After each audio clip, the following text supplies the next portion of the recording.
Je me présente, William Giraud, le gérant d'Old School Event, société d'événementiel et traiteur d'événementiel. Aujourd'hui, on vous emmène au château de la Giraudet pour le mariage de A et C. On est sollicité pour faire le vin d'honneur, le repas du soir et le brunch du lendemain. On est sur un mariage de 160 personnes. On s'occupe de toute l'installation, soit décoration, vin d'honneur, repas, et on fait aussi le brunch le lendemain. Première partie de journée, on s'occupe de toute l'installation. Donc on a deux équipes, une équipe en cuisine, une équipe en salle. Donc on installe et on décore la salle de réception. On installe et on décore le lieu où va se passer le vin d'honneur. On décore et on installe aussi du matériel pour pouvoir faire divers stands tout au long de la journée. Pendant ce temps-là, de notre côté, on a la cuisine qui prépare et s'installe dans une cuisine qu'ils ne connaissent pas, qui s'adapte, qui commence à préparer toute la nourriture. Alors de l'installation de la partie salle, faut se dire qu'il y a un déroulé de la journée qui est préparé à l'avance. Tout est millimétré, c'est comme une partition de piano. Mais après, il faut savoir s'adapter. Les chefs d'orchestre, c'est les clients. On a souvent tendance à croire que c'est nous, mais c'est les clients. Donc s'ils décident de changer la partition, on s'adapte. On a un exemple sur la tireuse à bière qui devait être à l'extérieur. Finalement, les clients, à la dernière minute, ont voulu la rentrer à l'intérieur. C'est un peu de manutention, parce qu'il faut du branchement, il faut rechanger la disposition de certaines choses dans la salle, mais on s'adapte, c'est notre métier. Et on le fait comme si c'était simple. Côté cuisine, on a heureusement un grand allié qui est notre camion frigorifique, auquel on peut stocker. Donc, quand il n'y a pas de chambre froide, pas de frigo, voire en plus, cet allié de force qui est notre camion frigo, notre mascotte. Il y a un contraste extraordinaire entre les clients qui profitent, qui sont dehors, qui voient rien. Et nous, on est en pleine effervescence, que ce soit du côté salle ou du côté cuisine. L'idée, c'est vraiment de donner l'impression que tout tombe du ciel et que les gens ne vivent pas toute cette partie rush et dynamique que nous, on vit. Et eux qui sont en train de se maquiller, de se préparer, de se dorloter tranquillement et qui ne se rendent pas compte de tout ce qui se passe derrière. Et c'est bien le but d'ailleurs.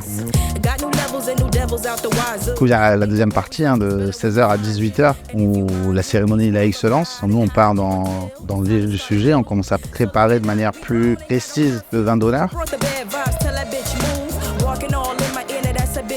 Pour ce mariage, on avait plusieurs ateliers. Un atelier 8, on avait un show cooking galette, on avait un stand Mezzé du Sud avec plusieurs types de tartinades, stand avec des miniardises, une douzaine de miniardises différentes. Commencer à préparer le repas et d'un autre côté, être sûr que le vin d'honneur soit prêt quand les mariés ont fini leur cérémonie, mais que la nourriture reste pas dehors trop longtemps. Et ça, c'est un vrai challenge qu'on adore relever, bien sûr. Mais un vrai challenge, je prenais les huîtres, il faisait pas loin de 36 degrés ce jour-là. Ils sont sur un lit de glace, on peut bien sûr pas préparer ça une demi-heure à l'avance.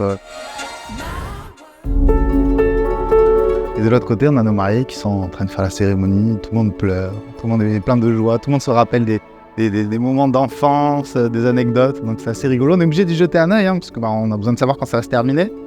Et du coup, on partage aussi cette émotion. Donc, tout en prenant leur émotion, continuer à arriver à se focaliser sur notre boulot.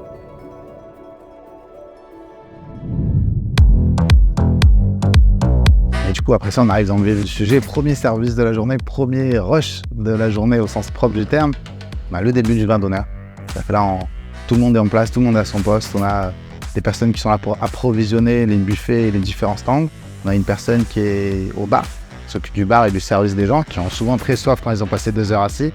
Une personne qui s'occupe de faire les crêpes et une personne qui passe et avec différents types de milliardistes et moi qui essaie de courir un petit peu partout et superviser tout le monde pour éviter que ça parte dans tous les sens. Alors ça se passe toujours très bien, ne vous inquiétez pas, mais c'est un beau moment, c'est là où notre travail commence à être récompensé quand on voit le sourire des gens. On fait le lien avec la cuisine aussi qui eux continuent de préparer pour recharger parce qu'on ne met pas toute la nourriture d'un coup.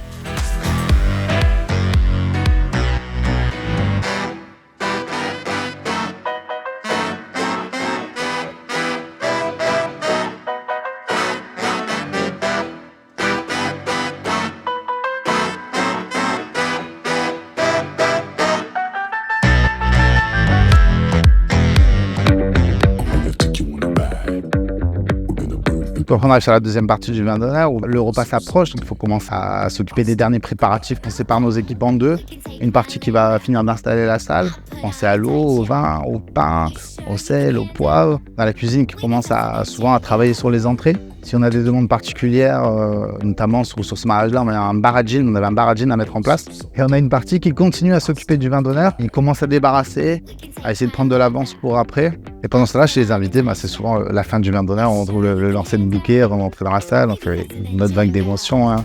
Can't stop, won't stop. I can't stop, won't stop. I can't stop, won't stop. Can't stop. Can't stop, won't stop. Can't stop, won't stop. Can't stop, won't stop. Can't stop. Après, on part sur le repas du soir, un grand marathon pour nous. 20h minuit, c'est non-stop, d'organiser au maximum avec les témoins, les discours qu'ils vont faire, les jeux qu'ils vont mettre en place, comme au restaurant. Ça, c'est vraiment ce à quoi nous, on s'engage. C'est-à-dire qu'on n'est pas là pour emmener de la nourriture, on est là pour vous faire passer un bon moment. De l'autre côté, on est en cuisine avec le chef, on prépare le plan d'action, on regarde les tables, on dit ouais, faut vérifier qui est végétarien, qui mange pas ci, qui mange ça. Sur ce mariage, on avait un gazpacho avec une mousse de feta en entrée, mais d'avoir quelque chose de pas trop copieux, qu'on a déjà eu plusieurs stands et beaucoup de mignardises. On est parti sur l'idée du gazpacho, très léger, ça va aussi avec le temps et la saison. On avait un saumon à la crème façon bistrot, et sur le côté, tataki de thon, graines de sésame blanches et noires, mayonnaise wasabi et condiment carotte. Ça plaît à tout le monde. Vous n'avez pas le choix, c'est extraordinaire. Plusieurs garnitures, risotto au parmesan et au pesto, carottes rôties au miel, purée de patates douces et servi de façon bourgeoise. C'est-à-dire qu'on a tout mis sur la table, tout le monde avait son assiette et l'idée c'est que tout le monde puisse se servir. C'était pour avoir un moment convivial, donc quelque chose de chic, d'élégant, mais en même temps très chaleureux. Planche de fromage après le repas. On a fait de belles planches bien garnies, composées au milieu de la table. Et après en dessert, farandole de dessert. Farandole de dessert, on avait une assiette gourmande, pareil qu'on mettait sur table. On a mis des petits portants pour faire comme un buffet par table. Et tout le monde pouvait sélectionner les mignardises qu'ils avaient envie. On avait de la salade de fruits, on avait du brookie, on avait des tartelettes citron, tout maison bien sûr. Donc c'était vraiment un beau menu qui avait été sélectionné pour les mariés et qu'on a fait pour réaliser au mieux. Sur le nom des mariés, on a fait un mur de donuts pour terminer le repas. C'est quelque chose qui leur tenait à cœur. On a tout fait pour le réaliser, c'est aussi partie de notre métier, répondre aux demandes spéciales. Fontaine à champagne qui avait été demandée par les clients. Donc on a réalisé une grande fontaine de champagne en 2 parties pour que et le marié et la mariée puissent servir en même temps. Donc c'était un très beau moment qui a failli jamais arriver parce que le DJ a décidé de lancer la musique et ouvert un petit bal avant-bal. Donc les gens se sont mis à danser, à break-dancer même je dirais, juste à côté de ma fontaine à champagne. Alors je sais pas si on aura des vidéos, mais je pense que ma tête ne va pas être très très très sereine à ce moment-là. Mais sinon la plupart du temps je souris. Mais là après tout s'est bien sûr bien passé. La fontaine était belle, réussie, les mariés étaient ravis, les convives étaient satisfaits.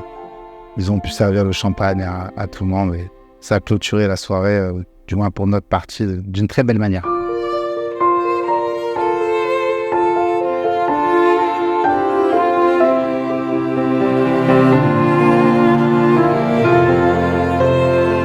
Merci de nous avoir suivis sur cette belle journée. Merci à nos super clients pour la confiance que vous nous avez accordée, pour le challenge que vous nous avez fait relever et hâte de partir sur de nouvelles aventures et de nouvelles prestations.